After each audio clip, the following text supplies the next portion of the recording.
Welcome to the Clean Library Podcast, where content meets conscience. We believe there are millions of you readers out there desperately searching for a better way to find clean content. Each episode, we will introduce you to a new author of clean books, giving you, your family, and your friends clean options. Hello and welcome to the Clean Library Podcast. My name is Marcus Williams and I'm here today with special guest author John B. Hammond. John is a fantasy sci-fi author on the autism spectrum. John started writing at a very young age and has taken it on as his calling in life. He places a special emphasis on lovable characters, interesting dialogue, and fascinating settings. John and his wife Audrey live at the base of the beautiful Wasatch Mountains of Utah. Welcome, John. We're so glad to have you on the show today. Thanks for having me, Marcus. Yeah. So first of all, we're going to jump into your two truths and a lie, and I'll read those out now. Yeah. Awesome. But I'm not gonna guess until the very end. So don't give it away as I read them. So number one, I have a pilot's license. Number two, I've flown a World War II airplane. And number three, I was 11 years old the first time I flew an airplane. So you see a pattern. I see a theme there. So, all right. So pilot's license, flown a World War II airplane, or you were 11 years old the first time I flew an airplane. So we'll see if we can get planes into the conversation somehow. Maybe, maybe not, but we'll see how that goes. Hopefully. Yeah. So I always like planes being in the conversation. So. Okay, perfect. So in your bio, it said that you view writing as your calling in life. So tell us how you got started from just writing as a hobby to actually writing a book and getting it published. So I wrote a lot when I was a kid. I mean, everyone has their English classes and stuff like that, right? But yeah, that was the only class that I was in the advanced or AP or whatever class for was English and writing. And I did a lot of... I went to a charter school, so we had kind of a non-traditional way of doing a lot of the classes. And yeah, big part of that was that they gave us pretty free rein when it came to writing projects in the English class. So I had a lot of experience from there. But then I stopped doing that sometime around high school, just priorities in education shifted, and dropped it for many, many years until I had a pretty bad breakup with a longtime friend / girlfriend, complicated situation. Yeah. And started writing again as kind of therapy, essentially. Okay. And I started writing a book just based off of ideas that I had floating around for a long time. And touched it briefly once every couple months. And then showed it to my wife when we were early on dating. And she said she liked it, and then we talked about it occasionally. But then we got married 2 years ago, a little bit over 2 years ago, because our anniversary was last month. Yes. So, and we were talking about different career stuff because I had tried so many different things. In almost all of them sort of self-run sort of business sort of things. Sorry, congested. And my wife says, well, what about your book? My book? Yeah, that manuscript thing you wrote me. I was like, that's 5 chapters, a book. That's nothing. And she said, just go for it, basically. Yeah. And if you want to take that and make it a career, I don't care how long it takes. I'll support you. Let's do it. And part of me was like, oh, that's newlywed talk, but we're here 2 years later with a published book, and like, yeah, seems to have worked. So that's awesome. And like a lot of people don't have that they're not in a place where they can do that and focus on the writing and really work on making that a career. A lot of the people we've talked to have been, I wrote a book in my spare time because I've got another job or something. So that's really cool that you're able to do that. That's awesome. Yeah. We really only had the ability to do it full time around last October until that's when we kind of got out of our other obligations work-wise. Yeah. But that's when I finished the book finally. So yeah. Yes. So how in working to make that your primary vocation job, how do you schedule your days, or how do you like make that the focus of what you do? Do you have a system or a calendar that you follow? Uh, I think the best way to describe that is I have a calendar for about everything but writing. Okay. um, Writing has come for me very inconsistently, where I Hmm. can write 400 words in a week, and then I can write 3,000 words in a day, and then 2,000 the next day, and then 2,000. Yeah. It's a real sprint sort of work method for me, and I'm trying to get away from that to a more consistent, but not like strictly, suffocatingly consistent Right. method. And my wife and I have been trying out essentially a what we call the blocks system. So an official name, whatever. But essentially, we say, okay, these are the 4 hour periods during the day that you are allowed to write, basically. Okay.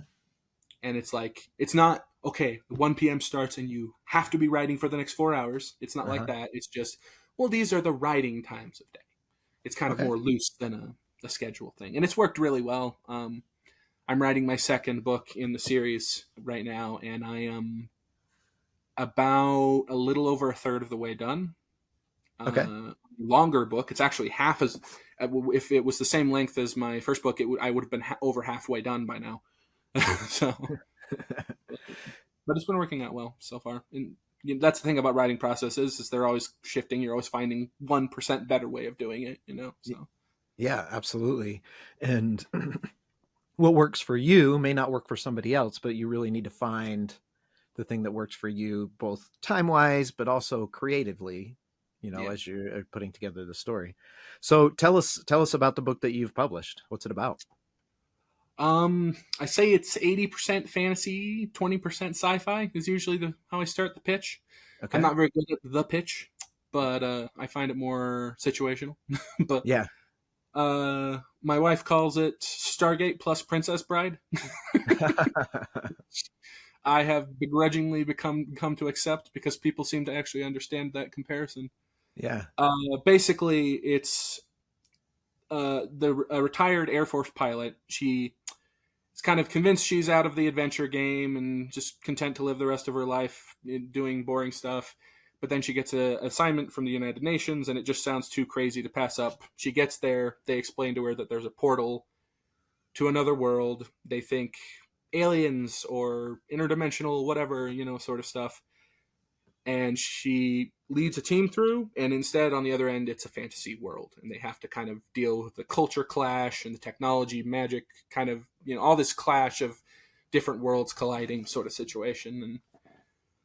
And so yeah, Stargate plus Princess Bride is fun. Princess Bride isn't what I would classify as heavy fantasy, but the Yeah. humor ends up. So yeah. Okay. Interesting. So your main character's a pilot. You're a truth and a lie were flying. Clearly, airplanes are an important part of your life. It's an inspirational thing, yeah.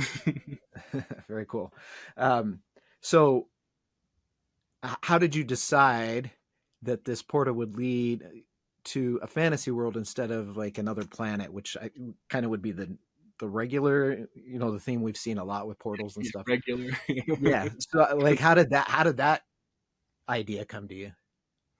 I've always liked the mixture of sci-fi and fantasy. Like anytime anyone does that in a book or in a genre, Hmm. but it always felt like the sci-fi and fantasy elements were always kind of like intertwined with each other, basically from the get-go. Like the world was just like that, and I like stories about culture clash and exploration. And I thought, oh well, throw all those things together, and this is how I ended up with this. And so a lot of it is about exploring this big new fantasy world that all the people there know what it is and what it's like, but to the main character Alex and her team, it's like just amazing new expedition into nowhere.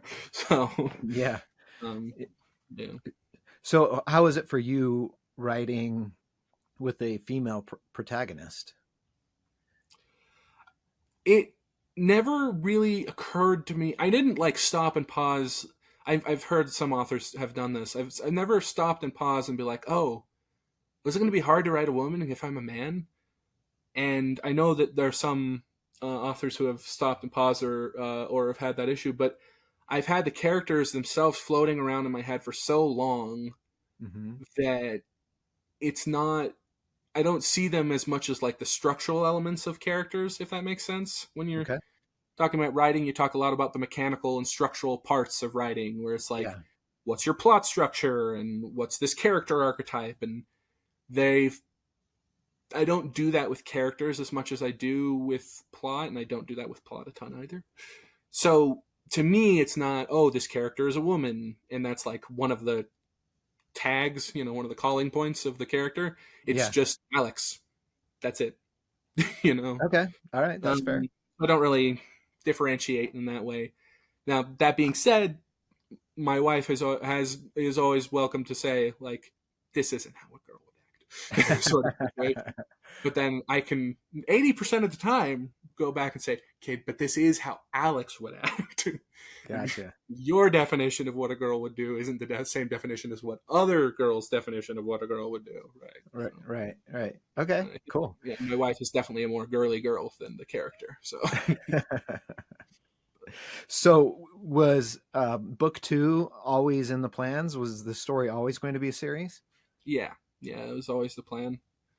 Especially as I got towards the end of book 1, I was realizing that this is like the tutorial to my story, basically. Like, this is the basic elements, and the premise of the general premise I just gave you, and then especially the premise that the reader understands once they finish the first book, is just way too wide of an opportunity to tell stories in. That writing only one book would kind of be ridiculous in my brain, if that makes sense. Yeah, totally. So, and I think it's fascinating to me because no matter what kind of creative person you are, whether it's writing or art or film, whatever it is, it's that process is very fascinating to me because it's so individual. Everyone is so different on how it works for them and how the characters speak to them or the art, the story.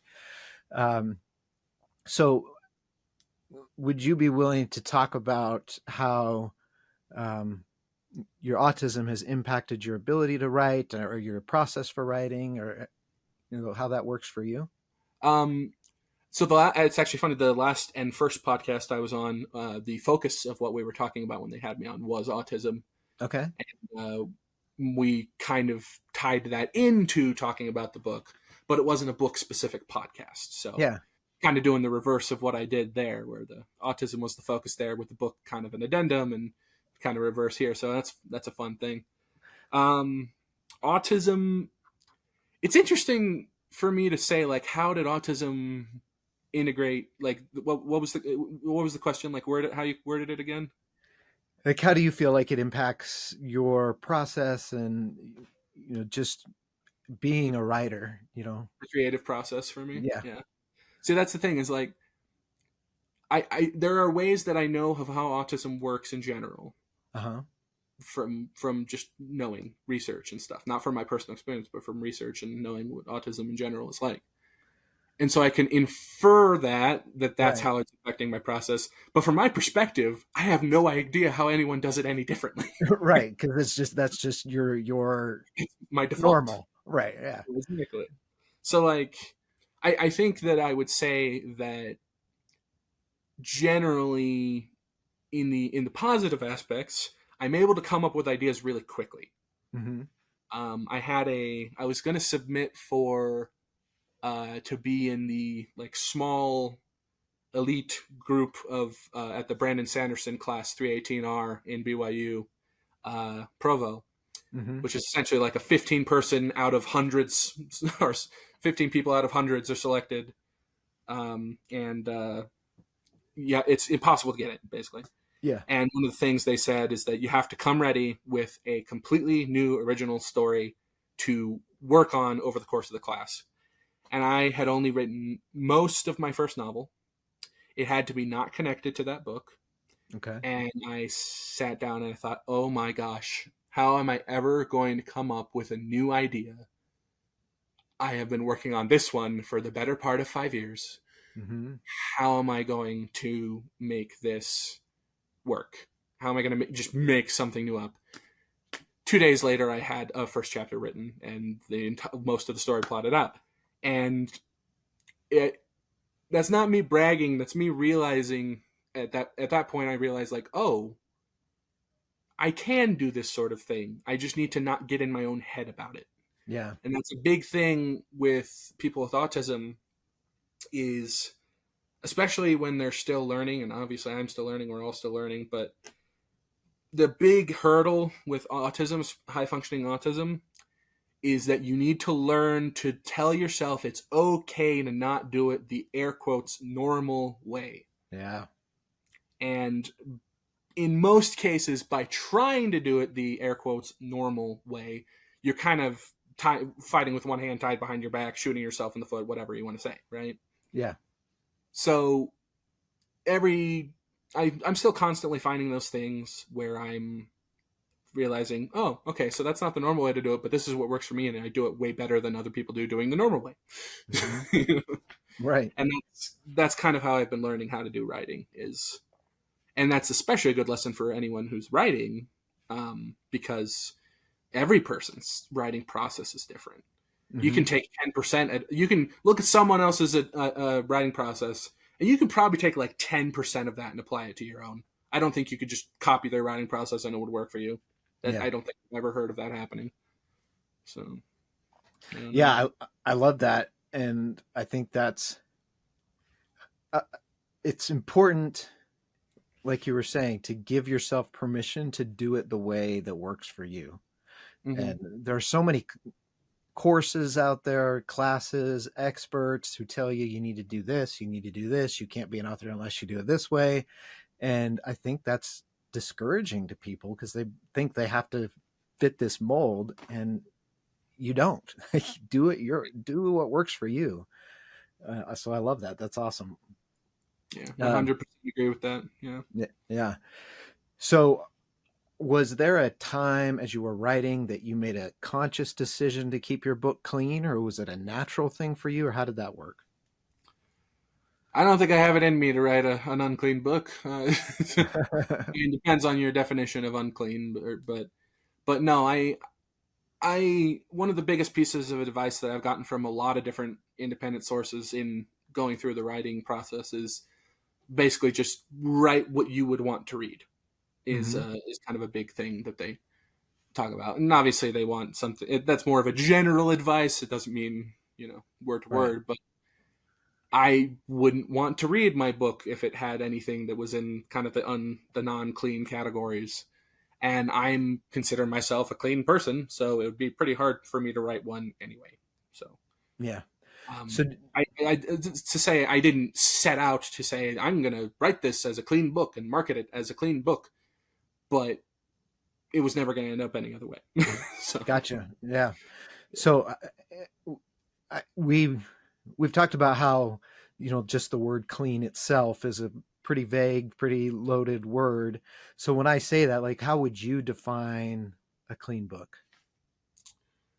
Oh, that's so hard because everyone has a different definition, right? Right. But depending on their background, and especially, I think the general stuff is there, swearing and kind of lurid scenarios, to use some fancy wording there. But I think the main thing that people get kind of differentiating about the clean level is violence. I think that would be an argument. It's more of a sliding scale, because the other things is like presence of swearing, okay, not clean. Presence of stuff, not clean. But violence, I feel like people have different gauges for. The most violent thing in my entire book, I would say, is half of a sentence that partially describes blood, and that's like it. It's cartoon action. Other than that, basically, I mean, I'll say it's definitely less violent than Hunger Games, and that certainly seems to have been considered appropriate for kids Yeah. somehow. So, Yeah. And so how do you, like, when you're going out to find books to read for yourself, it, do you have a system you use to make sure that the book you're picking up is clean, or something that you would be okay with? um, I tend to follow authors more than books. Okay. Like if that makes any sense. Yeah, Like I totally. trust the author, not the book. You know, Hmm. and I think a lot of people are like that because typically, even if an author was going to randomly switch gears and suddenly stop writing something clean, which they wouldn't do generally because then they lose their fan base a lot of the time. Right. But even if they are going to do that at some point, I think I'll be able to tell pretty quickly reading the book that something's different and not going to go the right way. Yeah. You know, there isn't any system. My wife and I were talking about this as we were talking about getting ready for this Yeah. podcast. Was I had to explain to her, there's no actual rating system for books. She's like, "You're right. No, there's no ESRB, rated T for teen. There's no PG-13. There's none of that for books," which is wild to me Yeah. because this infrastructure in place for books, like ISBNs and all of these different, like all the stuff that's in place for the logistics of books, is so rooted in like 150-year-old ish kind of systems. Yeah. You'd think that they would have come up with a system for rating books at some point in that time, especially given how old of a system it is. Yeah. We've Brock and I, who's not here today, but generally my co-host, we've tried to research and look, and there are some attempts, like, some websites out there where they're attempting, but the problem is there are so many books Mm-hmm. that, each website, even if they're working full time, can't even they can't even keep up with the number of books being released, let alone the back library. I hadn't So, thought. so how, and it's something that we've discussed a lot, is how would you, if you were going to start some sort of book rating system in a way that's would make an impact, like how would you do that going back, it's this, and then it's overwhelming because it's this massive problem. But I think you're right. When you think about it, it's kind of crazy that it never happened. And it's almost like every community in their, little library or their school decided what books were okay, and those are the books they had in their community, but there was never any wide consensus or process for that. But Yeah. I mean, they've got, there's like kind of a tag system for books now, and it's all standardized. The yeah, ISBN has been around for ages, and it's boggling to me that you need a different ISBN for hardcover, softback, what am I trying? Hardcover, paperback, audio, ebook. All of them yeah, need an ISBN. There's no real good reason for that, but all these logistics are in place. right. Why not something to tell you what you're about to be reading, Right, exactly. or if it's appropriate for a kid, Or even Amazon, had they wanted to, could have instituted some sort of, once kind of this whole independent authors and submission ebook, they could have instituted where in order to submit your book, you have to fill out like a content sheet with content warnings or whatever, but they didn't. Yeah, it wouldn't even need to be necessarily be mandatory. I mean, it could be opt in, and then you just kind of have the advantage of being in your category, right? Yeah.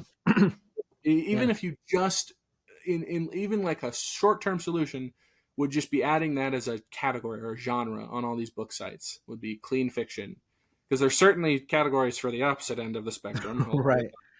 So it's like, Yeah, if you can filter by that, why not filter the the other opposite? way. Right. Because there's going to be people who want the other way. So. Yeah, and Amazon did fairly recently. They added a I think, clean and wholesome romance Mm. section. It's a step in the right Um, direction. but yeah, but it's only for romance. Yeah. So the violence and the swearing that aren't even covered in that. So Mm. interesting. Yeah, and um, it would make choosing, like you said, you follow authors, but how do you find a new author that you know you can trust that first time? How do you Yeah. become a fan of a new author? And as authors ourselves, that's our big hurdle, is finding new people to read our books, because hopefully once they read one, they'll want to read, they'll want to stick with us and read our Yeah. other stuff too. So Trusting an author is a big deal. I mean, look at yeah, Sanderson. It's they'll follow him to any genre, you know. right. And it's not just his undeniable talent as a writer and good stories. It's because they trust they can read what he puts out, Yeah, they right? trust. He's got a track record. They trust the author. Yeah. Yeah, absolutely. And um, you can see how important that is, just in his crowdfunding campaigns. Like, people trust him enough that they're willing to pay in advance to help him finish new projects. Yeah. No, it's insane. That's my number one author role model. And the funny thing is, I haven't read much of his books. Yeah, It's just as a career role model. You right. know, the way he has done his entire career is just such an amazing situation that I really, really want to study more. And I've watched. He has a ton of lectures. The entirety of his lectures are available online for free on Hmm. YouTube for the 2016 and 2020 lecture years that he did at BYU. And start to finish, 100% of them available for free on YouTube That's officially. awesome. And I've bored through those far too many times for me to willingly admit on public television. But it's I don't know. I'm sh- Studying the author is in separating it from the fandom of liking their books is pretty beneficial in my experience. So yeah, and I mean, I can't think of another author that would be a better role model for someone who trying to make this a career. And so hmm that's smart. So have you are are you independently published, or did you go with a traditional publisher? we are independently published. I I think I could just go around and do the traditional publishing thing at some point, but I just wanted to get it out. I just wanted to deal with the getting it big and successful, hopefully, later, if Yeah, traditional publishing is required to do that. We're hoping it's not, but if someone yeah, walked up and gave me a great deal, obviously I'd take it, but I'm not gonna just jump at the first thing that comes around, even if nothing ever comes around.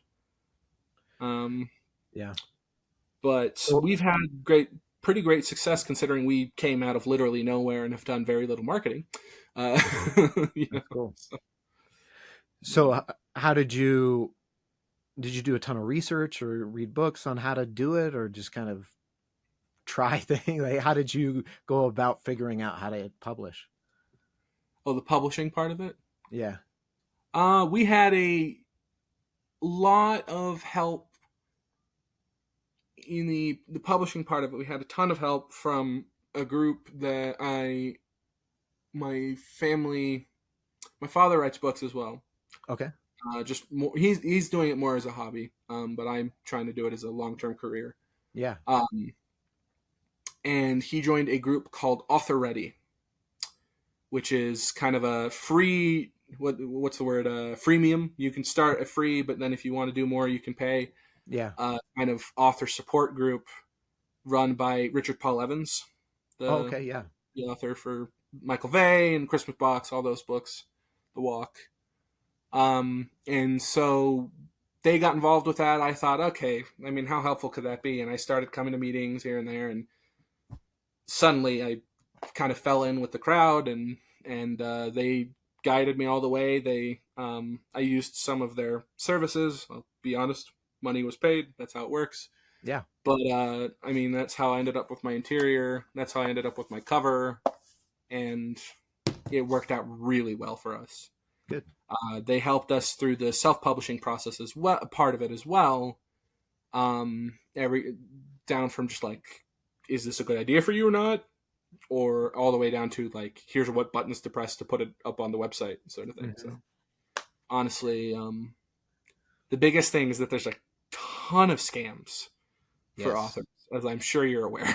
Yeah. There's a ton of people preying on people who are wanting being a writer to be their career, and people are trying to prey on those people. And I'm glad that this didn't turn out to be that situation. Yeah. So, And he's I think a big enough name that he's trusted and cares about his reputation, you know. yeah. Yeah. I mean, even on the marketing side, I get messages all the time from on Facebook from people who pretend that they like my books or that they, you know, are interested in me as an author, and so I'll chat with them for a little bit just for fun, whatever, knowing that it's probably a scam, and then without fail, after so many conversation pieces, they jump in with, "Have you thought about hiring a marketer?" Like, there it is. There's the pitch. You have more patience for that than I do. There. I'm like, dude, I'm just going back to writing. Come on. Yeah. I don't know. Maybe I tell myself, well, maybe this is a person who actually would be interested in reading. But, you know, you can tell really quickly when you ask them, well, what was your favorite part of the book? And Yeah. they don't have an answer. You're like, oh, wow, you think I'm a great author, but you don't even know the names of my books. You're just trying to sell me something. It's like, give me 15 minutes to go Google what your book was called again. Like, so, Right. So what do you do to get the word out there to try to market yourself? well, we're still figuring that out. We're real fresh. I don't know how much research you did on us specifically, but I say us because I always say us. People probably get weirded out by that, but I say us because me and my wife, this is like it's absolute tag team situation. Yeah, that's great. I say us. I never say me, John, the author. You know, it's not. It's our book. I say. Yeah. I'm just the author. But we only launched book one May 15th of this year. Yeah. So we're still real fresh and figuring out what to do in terms of marketing. We had to solve a lot of kinks that were happening after the release as well. The distribution stuff was being weird. The cover almost was a disaster very briefly, so that was bad. Mm-hmm. But we're now in that kind of phase where we're doing stuff like this. Yeah. We're trying to figure out how to get the word out there and look at being places, going to advertising. We went to our first book event a week and a half, 2 weeks ago. That was Simply Books up in Tremont, Utah. That was fun. Uh-huh. So we're figuring it out. So was that like multiple author type event? Yeah, they called it a book fair for adults, which I really liked, actually. There were 27, I think it was, other authors there. Uh-huh. So it was a pretty big event, especially for Box Elder County. Not exactly, Central Provo, but yeah. We had a lot of people. We sold like 15 books, which to complete strangers on our second try isn't bad. That's a good day. That's a good day, especially in-person sales, right? Yeah. But we're just hoping to get to as many of those good events as possible. Yeah. And I've tried some of the like farmers market type thing, Christmas market type of things, and you get a little bit of traction, but they're not really book people going specifically looking for books. So like on those type of things, a few sales in a day is a good day. And I always try to balance, like, was that time worth 3 sales? I mean, is it worth, what's the cost per customer and that kind of thing? But I think that was smart, going to an event that was market it as a book thing. Like, so the people who were there for books. Yeah, there's no doubt what they're coming in to buy, right? They have their Right. little budget. They brought a bag with all the books. Like these are people who are buying 10 books no matter what, no matter what's in Yeah. there. So Yeah. So then your job is to, how do you stand out from all the other authors so that they buy your book? 27 other authors. Exactly. Yeah. But Was, that's cool. And we've started a kind of a local down here where I'm at.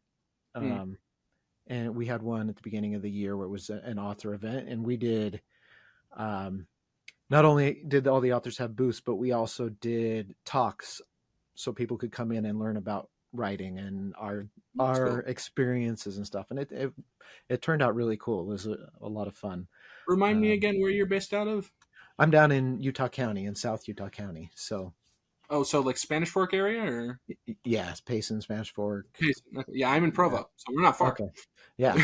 Yeah. Let me So know when. Let me know when next time that event is. Like yeah, seriously, I want to come to that. totally. I'll send you an invite to your group too. So to our group so that you can be a part of it. Neat. But I think there's a difference. And one of the things that I think is so great about the podcast is, like you said, you follow authors. And if you Mhm. get to know a person, whether you listen to a podcast or you meet them in person, that builds that trust that we were talking about, that Yeah. you're going to trust trying out their book, or because you've met them in person and you know. So I think, even so, I tell myself that even on those days when I only sell one or two books, it's still worth it because people are seeing me, getting to know Mhm. me, you know. So Yeah, you never know how many books you sold after the events is over, right? Because right. someone might have liked your pitch and thought about it on the way home, and then they go pull up the Amazon link, and yeah, Yeah, are they I've worked on getting a few of my books in the local library, and so who mm. knows, they see me at the Christmas fair, and then a week later they're in the library and see it and decide to Everywhere check it they out. look, Marcus Williams. Well, Eventually, that's the key to marketing, right? they eventually, they see one you day, so many places and so many times that they decide they want to check it out. there's got to be something to this guy. I keep seeing him everywhere. So Yeah. that's So the hope, right? do you think, speaking of just marketing and stuff, do you think there's an advantage to being a clean author in the marketplace, or do you see that as a disadvantage? I definitely don't see it as a disadvantage because my wife and I were talking about this the other day when we were talking about this the questions that you guys had given us as examples of questions that are sometimes asked on the podcast. But it was what did we start talking about? Oh, it was pretty similar to what you were just saying, which is an advantage or disadvantage. And Yeah. to me, it's definitely not a disadvantage because in my mind, clean is the default for books, Okay. right? At least everything starts at a relatively clean as the default. I think what I write is probably more clean, Mm-hmm. but I definitely don't think the average is up here. You know, for audio listeners, I'm going up and down with my hand, Yeah. but I don't think the default is Game of Thrones or whatever. I don't think that is our yardstick for what is the average fantasy or fiction or whatever sort of book. I think Harry Potter is. And I think if as long as we're writing as clean or cleaner than Harry Potter, we'll be fine. That's standard. I Yeah. think that if you're going to cater to a very specific market, being unclean might be advantageous, but that doesn't mean that being clean is disadvantageous. Okay. Because that's not even including the fact that I wouldn't want to write that kind of book anyway. Right. So Right. I'm going to write what I want to write. Yeah. I'm writing something that's horribly unmarketable and esoteric and so niche that it could never be marketably successful, I'll do it anyway. You know? And that's a good point, because I think sometimes our perception gets skewed because we walk into a bookstore and all the books on the front table are maybe spicy romance or whatever. So we start thinking that that's the baseline or default, and I think you're right. It's not. Yeah, I think that one of the big things about that, if my experience on trying to market the book on TikTok and Instagram, one thing I've learned is that it's not about how many readers there are for that category. It's about how many books those people in that category read a week. Yeah. People are some people in certain genres and audiences, they just read a lot more books than other people. Yeah. And I would argue, some might be mad about this, I would argue they have less of an eye or care about quality versus quantity. It's just sort of like content, content, content, you know? Yeah.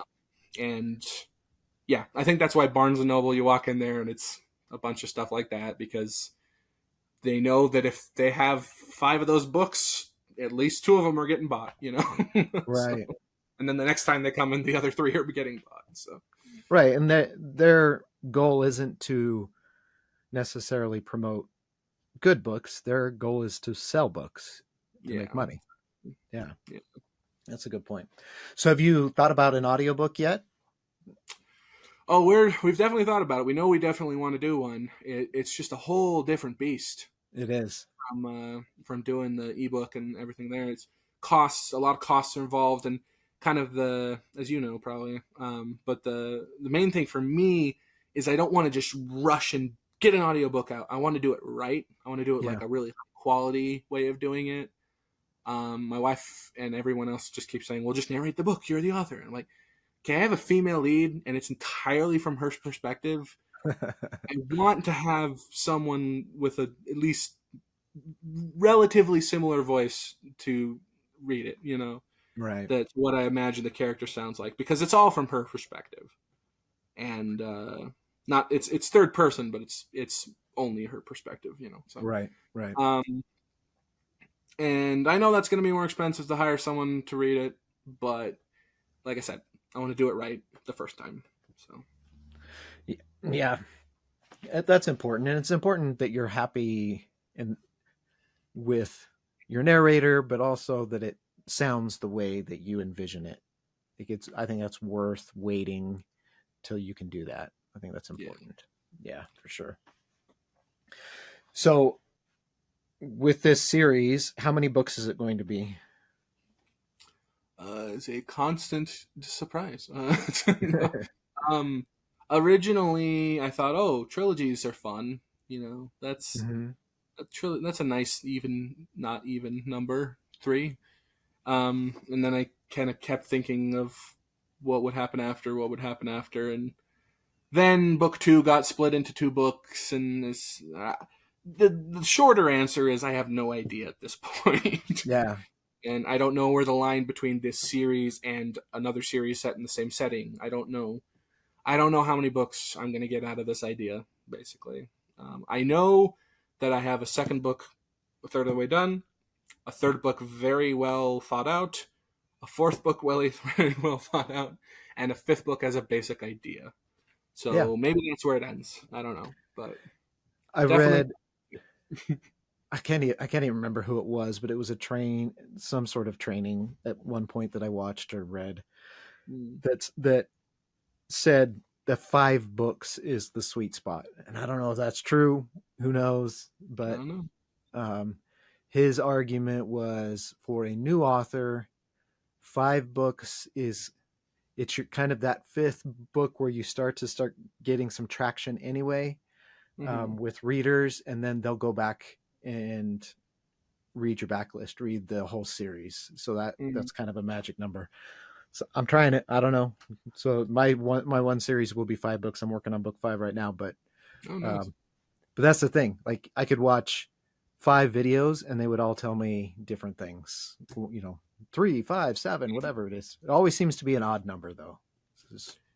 Well, it's funny that even numbers tend to not be as, I don't know, what do you say, like satisfying as odd numbers are. Yeah.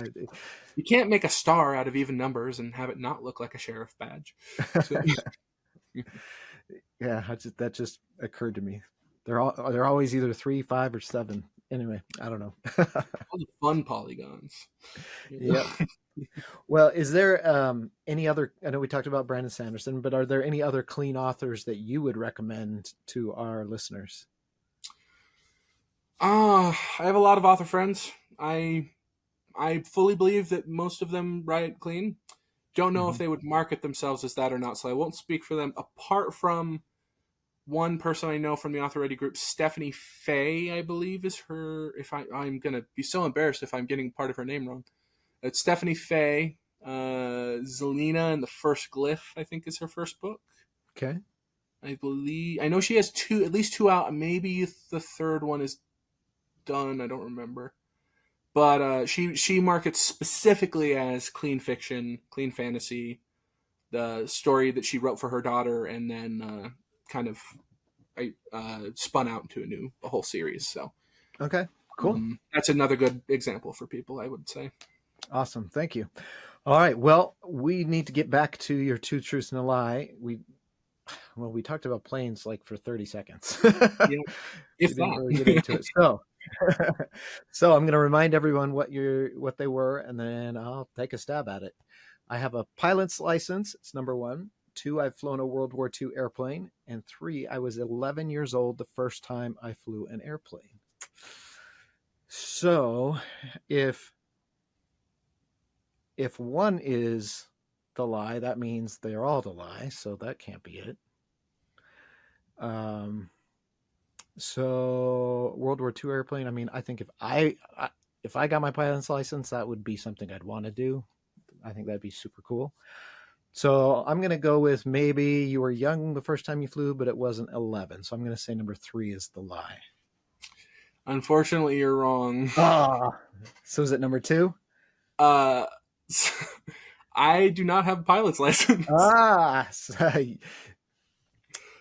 You don't actually need to have a license to fly a plane, otherwise you wouldn't learn Be able to learn. how to Yeah. fly a plane. But I did fly my first airplane unassisted, not solo. There was other people in the plane, but Right. no, I did my first lesson learning to fly when I was 11 years old. Cool. I flew a World War II trainer biplane Okay. for my 16th birthday, up in Heber. Yeah. Yes. Oh, I don't remember the designation, but it's a Stearman, an old Boeing biplane from 1930s era that the Sweet. Navy would use to train pilots before they got into the big boy planes. Yeah. And I don't have a pilot's license because it's too expensive to do lessons. So if I'm not going to do it as a career, I am not going to do it, unfortunately. Yeah, well, when I was a kid, I wanted to be a fighter pilot. That was my. Well, that's just because you were a kid. Every kid Well, wanted I to be a mean, pilot. the whole motion sickness thing was not gonna. It wasn't gonna work out. But yes, I love planes. So cool. Well, I was hoping I would catch up to Brock because he's ahead in the Truth and a Lie game, but at least I didn't fall behind any further Is there since he's not competition here. going? Yep, we've got our little competition. This is Steve. He's our scorekeeper. Brock's at 10. I'm at 6. So, all righty. Well, cool. Thank you a lot for being on the show today. That was a lot of fun, and I learned a lot. And hopefully, the people who are listening will be motivated to go out and to find your book and to read it and to put you on their trusted authors list, so they'll read everything that you put out and become big fans. Hopefully, I get to have them join me for more than one book if I can finish my other books. Yeah, absolutely. Well, good luck on the future books and in your building your career as an author. Thank you, everyone out there, for listening or watching this episode. Please follow, subscribe, and most importantly, share the podcast with your friends and family as an awesome place to meet new authors of clean books and find new books to read and new authors to follow. So thank you so much for being here today, and we'll catch you on the next episode of the Clean Library Podcast.